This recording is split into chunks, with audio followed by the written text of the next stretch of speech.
Hi, everybody. Welcome to the Midweek Message. All right.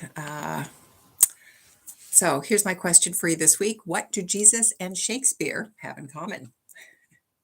They both know that love takes a lot of work and commitment. And because I love Shakespeare and I probably read far too much Jane Austen when I was a kid, the sonnet number 116 is my favorite, and I want to read it to you. This is, of course, by William Shakespeare. Let me not to the marriage of true minds admit impediments.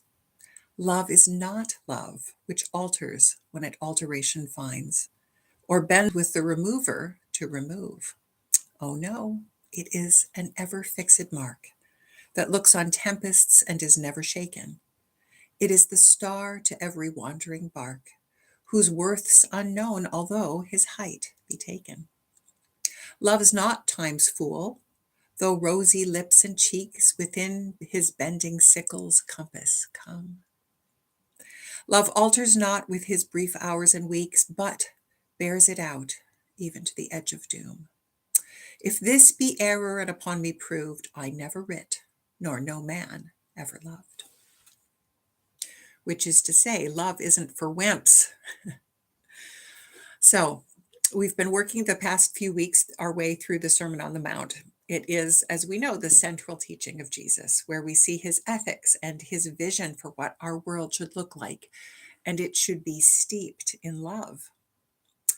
The Beatitudes, the actual blessed are they, that particular piece reinforces where God aligned God's self with the poor and the marginalized and the oppressed, those who are silenced, those we ignore. We talked about that a few weeks ago.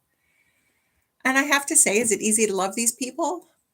Is it easy to look at poverty or the roots of poverty and inequality?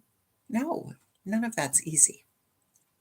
But it's also, on a more personal level, not easy to fight with your kids or your spouse or your friends. It's not easy to deal with a thorny issue at work or with a particular coworker. Lots of life is not easy.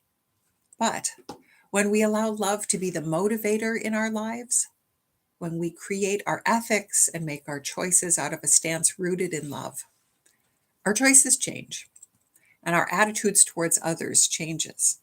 We become less reactive, which God knows I need to work on.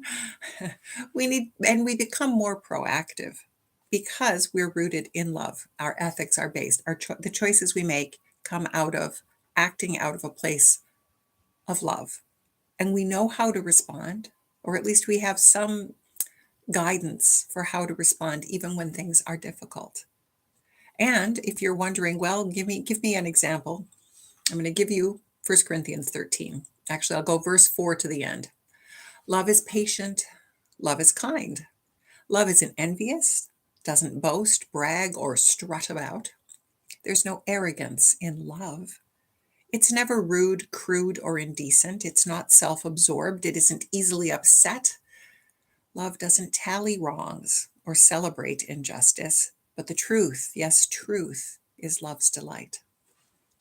Love puts up with anything and everything that comes along. It trusts, it hopes, and love endures no matter what. Love will never become obsolete. Now, as for the prophetic gifts, they won't last. Unknown languages become silent, and the gift of knowledge will no longer be relevant.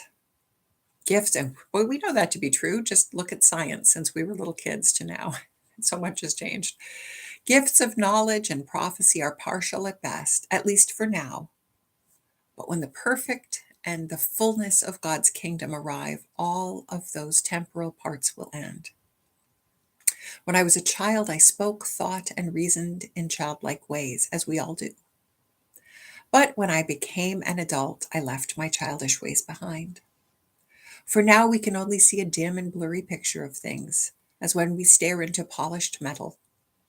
I realize that everything I know is only part of a bigger picture. But one day, when Jesus arrives, we will see clearly face to face. And in that day, I will fully know, just as I have been wholly known by God. But for now, faith, hope, and love remain. These three virtues must characterize our lives. And the greatest of these is love. And that is the Voice translation It's a really good one because it's a little more updated and it just gives you hear the same story but with slightly different language. Now, along with that, I am going to repeat part of the sonnet. Love is not love which alters when it alterations finds, or bends with the remover to remove. Oh no, it is an ever fixed mark that looks on tempests and is never shaken. It is the star to every wandering bark. A bark is a little boat, whose worth's unknown, although his height be taken. Love's not time's fool, though rosy lips and cheeks within his bending sickle's compass come. But love alters not with his brief hours and weeks, but bears it out even to the edge of doom. Jesus and Shakespeare, they both had a really good idea of what real, solid, grown-up love looks like.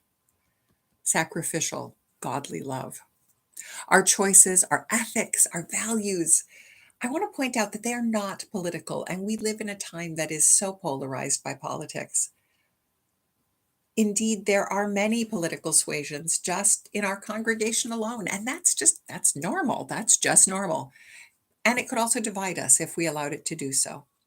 But our call is to love, to sacrificial, big L, grown up love that sees the God spark in everyone and works to help, that tries to draw the circle as wide as we can, because love is a centrist thing that draws people in, not something that's polarized and divides. And it's slow work. It's not quick work. And it's good work, and it makes a difference. So when you're feeling blue, find someone to show a little love to. Do some small act of love, because it will empower you and it will empower more love in the world, and it will empower the person who receives that gift. And it spits in the eye of those who would take advantage or act on impulse or oppress or, in some way try to polarize as opposed to bring everyone in. It is slow and good work, and it's fueled by the love that animates our universe. That is God, God who is love. Love isn't easily altered. It is an ever fixed mark. All right. Until next week, and as always, together in this with you, this is Reverend Stephanie signing off.